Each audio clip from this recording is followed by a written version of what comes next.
Hello mga sis, then finally weekend, marami na tayong time para gawin itong 16 liters DIY kit dishwashing liquid from Wise Cleaner.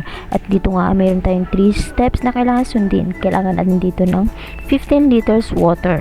At dahil wala tayong available na mga litro-litrong lagayan, nakita ko nga itong pitchel na may 2,150 ml. So kailangan natin ditong magmat mga sis.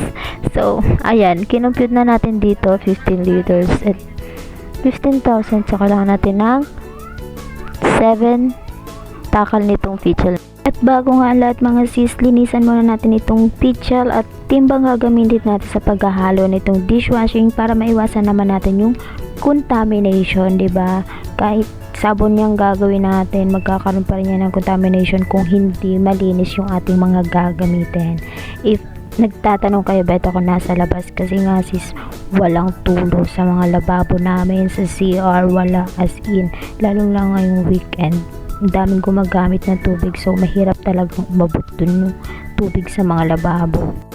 Simulan lang natin magtakal nitong tubig at ayun nga sa computation natin kanina ay 7 takal nitong pitchel. After nga natin mailagay ang ating kit sa ating tubig, ay haluin lang natin ito continuously ng dahan-dahan, huwag masyado mabilis upang maiwasan din ang pagkakaroon ng maraming bula hanggang sa maging consistent na ang ating mixtures. When I say consistent, ganito na ang itsura niya, malapot at wala ka nang makikitang buo-buo. I-rest aside din natin ito ng mga 3 minutes at saka natin ilipat sa ating mga desired na lagayan. Ito na ang ating finished products mga sis, dishwashing liquid calamansi from Wise Cleaner. At dahil Sabado nga ngayon, tara, samahan niyo ako, may pagdadalan tayo.